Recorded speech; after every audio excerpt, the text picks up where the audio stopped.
E aí, tudo bem? Bom, como já é costume, né, todo início de semana, nós passamos por aqui pelo quadro Três Tempos para discutir três notícias que devem impactar a semana e devem agregar conhecimento para todos nós. O primeiro ponto que eu quero trazer para vocês, obviamente não poderia faltar.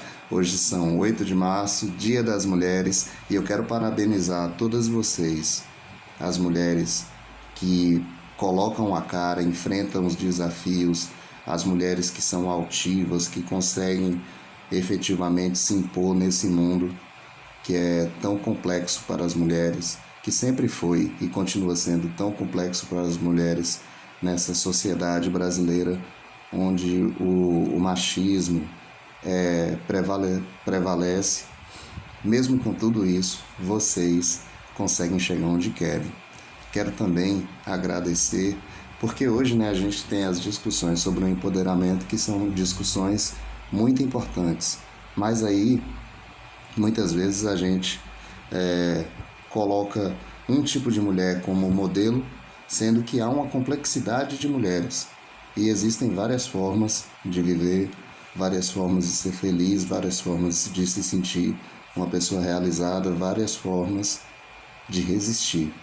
Quero parabenizar também a você que tem uma característica mais cuidadora. E aqui eu quero dar esses parabéns para as mães, para as tias, para aquelas pessoas que realmente dedicam a vida para cuidar das pessoas, dedicam a vida para a família. Para vocês também, o meu parabéns. E é uma felicidade muito grande ter crescido rodeado por mulheres que conseguiram, com a sua luta, conseguiram mudar a sua história, mudar a sua realidade. Pessoas que enfrentaram dificuldades diversas, mas que conseguiram uma família unida, que conseguiram viver, mudar de vida, viver uma vida mais tranquila, uma vida mais feliz. Então, meus parabéns para todas vocês.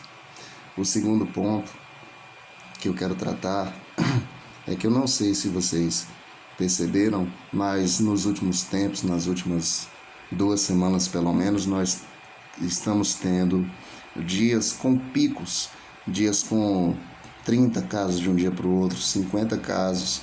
Recentemente nós tivemos 61 casos de um dia para o outro, e isso é muito estranho. Muito estranho também é nós não termos resposta para a seguinte pergunta: dos atuais casos ativos, quantos casos são identificados como relacionados à nova variante, a uma das novas variantes? Qual o percentual de novos casos composto por casos envolvendo novas variantes? Nós também não temos essa resposta. E essa resposta é necessária porque nós estamos vendo que aqui em Itapetinga, por exemplo, a quantidade de casos está aumentando muito. A quantidade de pessoas procurando os postos de saúde para serem atendidas está aumentando muito. E nós estamos vendo muitas pessoas ao nosso redor sendo infectadas, e nós estamos vendo também muitas pessoas jovens falecendo em virtude da Covid. E quando eu digo jovens, eu falo ali numa faixa etária de 20 até 50 anos, um jovem adulto, né? Então, nós precisamos dessa resposta, porque é preciso entender o seguinte: com a nova variante, o jogo muda. Com a nova variante,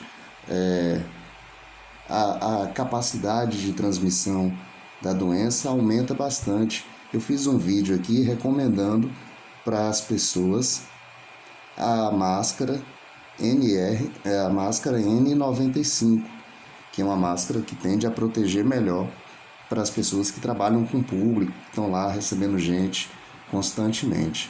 Fiz um texto, na verdade, não foi nem um vídeo.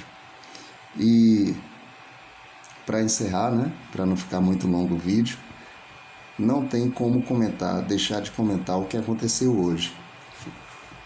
Hoje, 8 de março, no Dia das Mulheres, o ministro Edson Fachin, ele anulou as sentenças que tornavam o ex-presidente Luiz Inácio Lula da Silva, o Lula, inelegíveis. Então, as sentenças relacionadas com a Lava Jato não valem mais de nada para Lula. Isso quer dizer que Lula pode ser reeleito. Eu poderia passar o dia e não trazer esse ponto, não comentar isso.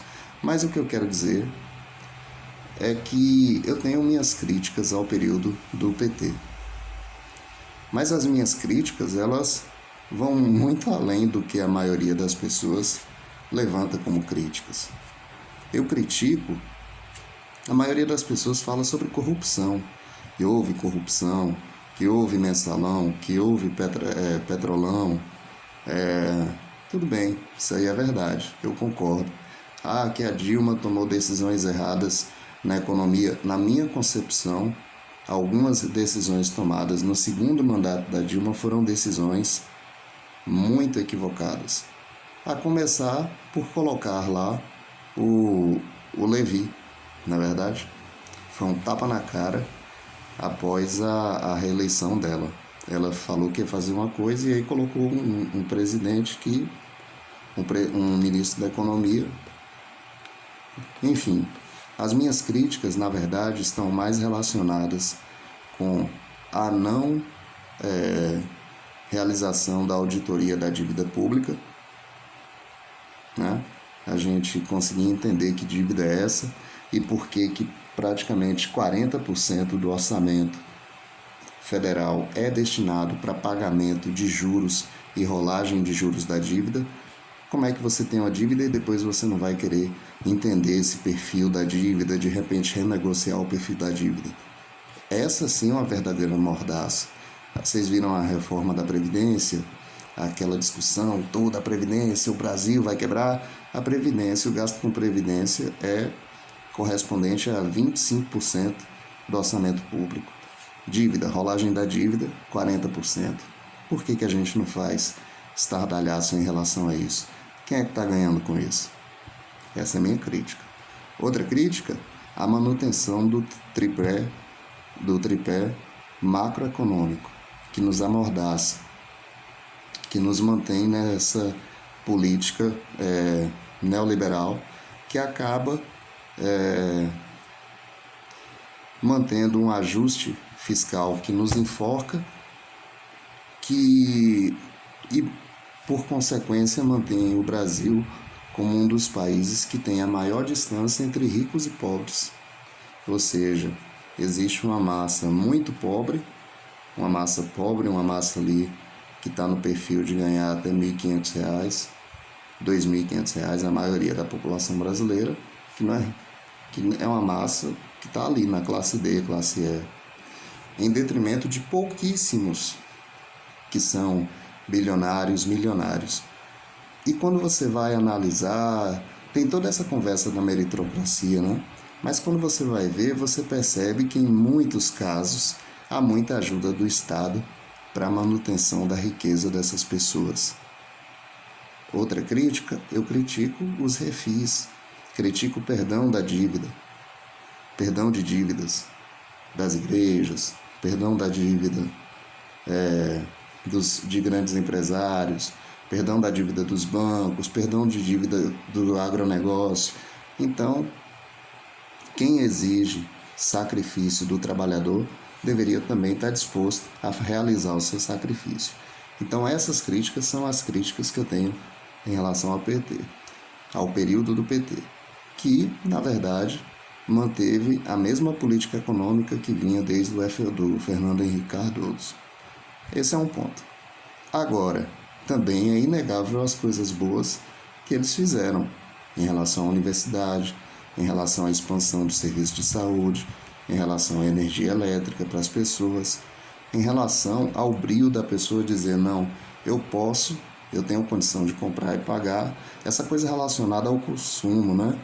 Relacionada a pessoa estar inserida no mundo capitalista e se sentir como parte membro desse mundo capitalista, ainda que esse mundo capitalista fique pisando, remoendo, moendo ela e tirando o seu tempo de vida,